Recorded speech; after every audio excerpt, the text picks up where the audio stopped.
Wednesday, August the 1st, Hussein Pacha, the local commander, starts mustering his men for an ambush on the Kabul road, calling the roll and distributing ammunition. Altogether, about 200 men had been called up, a big group by local standards, but only 120 or so would take part in the operation. The rest would be in support, making sure the main force received supplies of food and ammunition.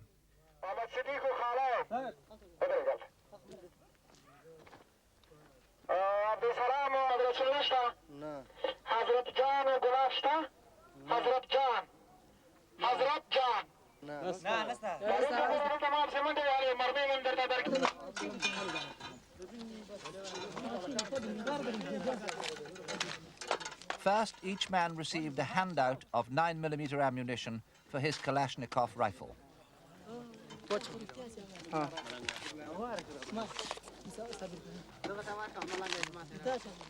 Many Mujahideen groups have been penetrated by the HUD, the local equivalent of the KGB, and so each Mujahid now carries an identity card with his photograph.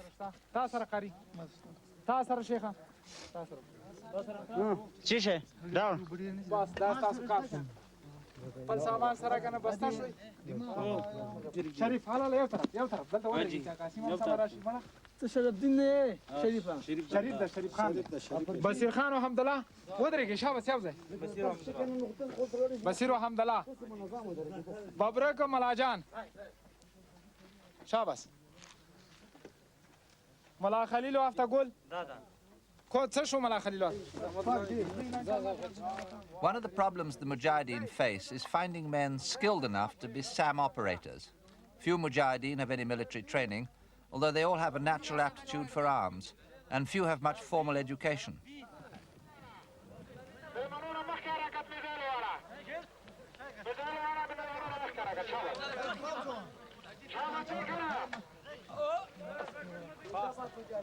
Our group took in 6 SAM-7s, representing an investment of $1.5 million.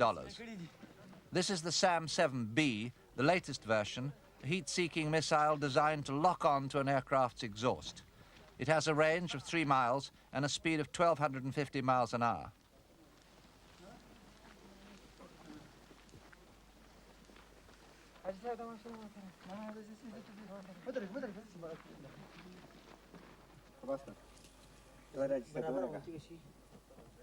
Chinese pressure mines made of plastic, so they're hard to detect. By removing the detonator in blue, so that they no longer act as pressure mines, packing them with extra explosive, and then wiring them up in batches, the Mujahideen hoped to pull off a spectacular ambush. There were generous supplies of C3 blasting gelignite, which is remarkably stable to handle. Looks and smells like marzipan, and can give you a nasty headache if you inhale the fumes for too long. Pound for pound, it's probably the most powerful explosive in everyday use.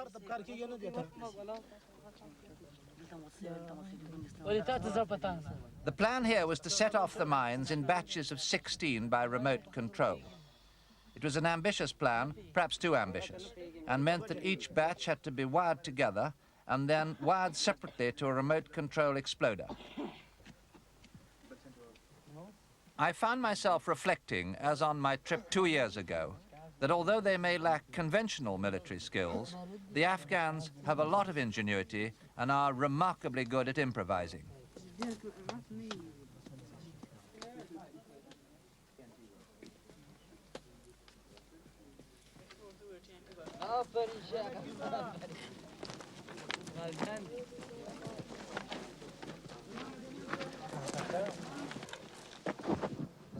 Well, the ambush site has finally been chosen, and this group of mine layers is setting off now to plant 80 mines on the main road, which is just over that hill down at the bottom of a steep gorge. It's the main road from Kabul, the capital, to the important provincial city of Jalalabad, and along it run big Russian convoys regularly, up to 250 or 300 vehicles, some of them carrying ammunition, petrol, and troops.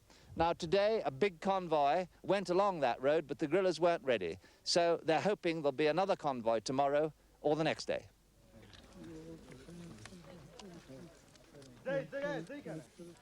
A group of young boys carries the last of the mines up the hillside.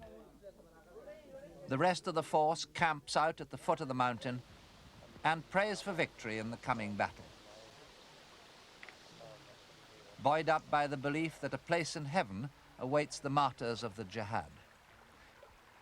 I wrote in my diary, their spirits seem very high, no sign of nerves. They despise the Russians as soldiers. The only thing they fear is their air power.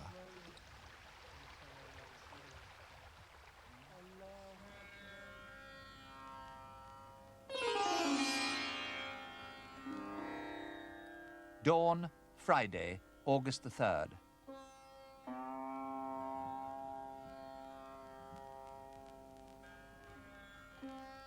In the middle of the picture, a Russian post guards the road to Kabul with tanks and a garrison.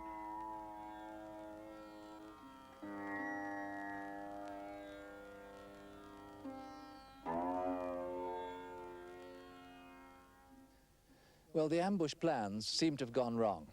We think the Russians know we're here and that the road is mined, because last night apparently the guerrillas made a lot of noise planting the mines, and the Russians opened fire, although haphazardly, the guerrillas say. What we do know is that the Russians have now blocked all civilian traffic on the road in both directions, and we're now waiting to see what happens next.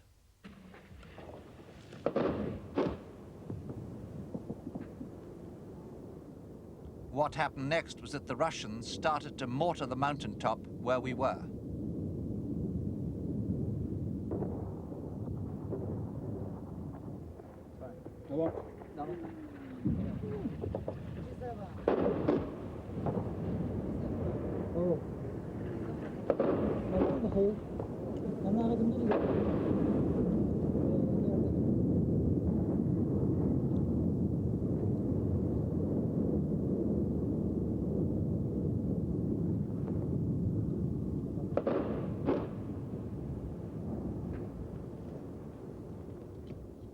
Well, the Russians have got us pinned down on the side of the mountain at the moment, and they're lobbing mortars. That's one just gone off on the top, just over the top here.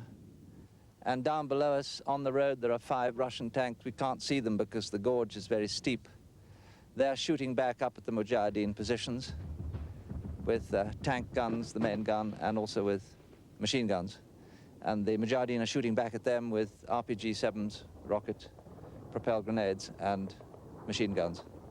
And we're waiting to see whether the Russians are going to put in an airstrike.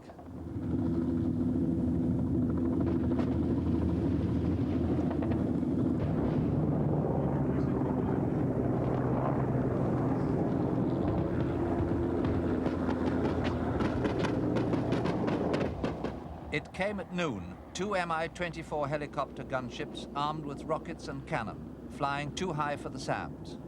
When the first gunship opened fire, the rockets went right over our heads.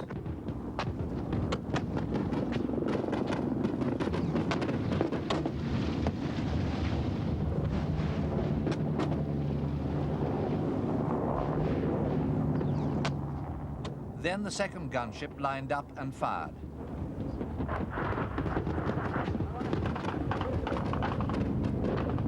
The rockets smashing into the hillside above us.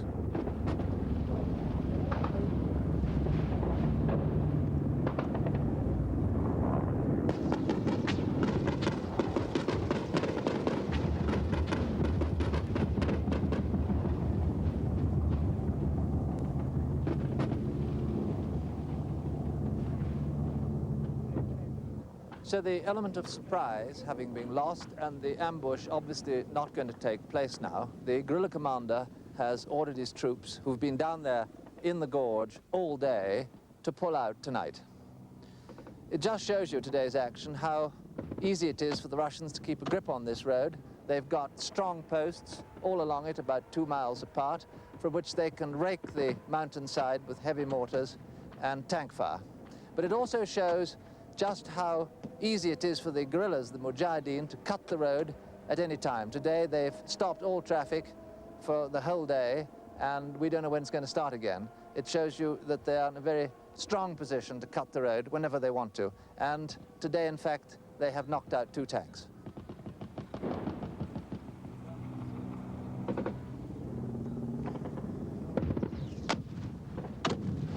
But the hard fact is that due to lack of professionalism, what might have been a famous victory for the Mujahideen ended as just another skirmish.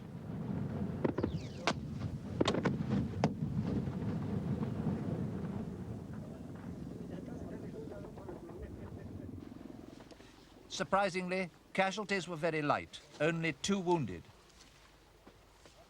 Looking after wounded Mujahideen is one of the things the Russian defectors do voluntarily. They have some first aid training. In Naumov's case, it runs in the family. His mother was a doctor, his brother is a dentist.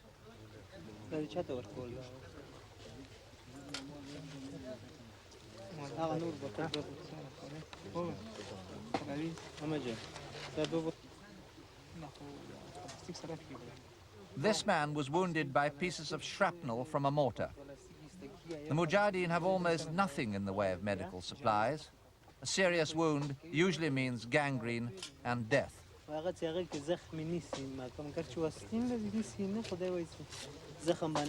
By showing they care, the Russians are no doubt making their own act of atonement for the behavior of their fellow countrymen. But for Naumov especially, their defection to the Mujahideen is much more than a personal protest. Пока мы находимся в Афганистане, мы бы хотели как можно больше распространить информации, точной, да, правдивой информации среди советских солдат, которые служат сейчас в Афганистане. В дальнейшем, конечно, мы постараемся, в общем, расширить свою деятельность в Афганистане. Пока что нас 3, но, как говорится, 1 в поле не воин, а 3 уже воины. Поэтому мы, в общем, выпускаем листовки на русском языке. Значит, записывали мы на кассету специально для советских людей, живущих в Советском Союзе. Значит, программу делали, рассказывали правду о Афганистане.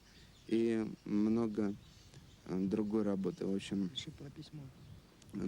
написали там письмо Черненко и сделали, в общем, выполнили много работы в Афганистане.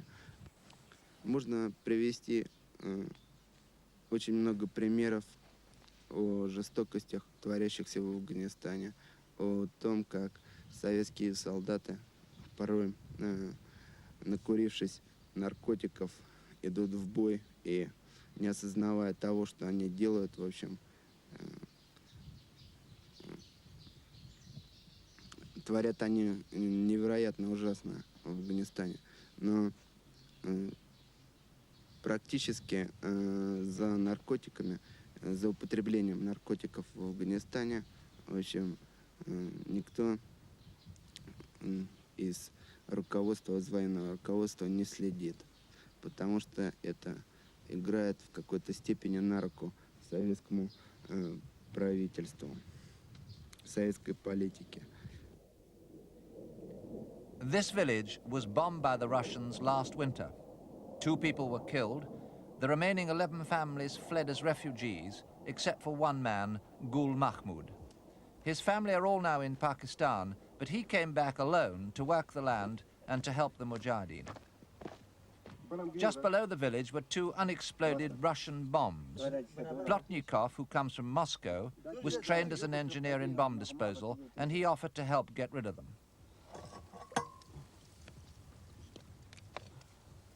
A lump of gelignite is shaped and placed against the casing of the 500-pounder. The detonator is pushed home into the gelignite and the fuse wire attached.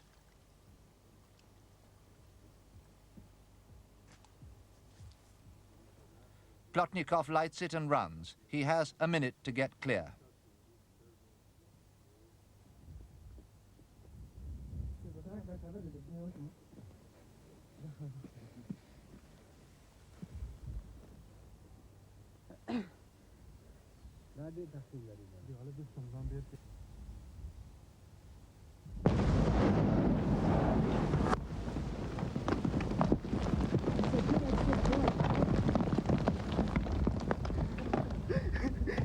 Very good. Mama says so.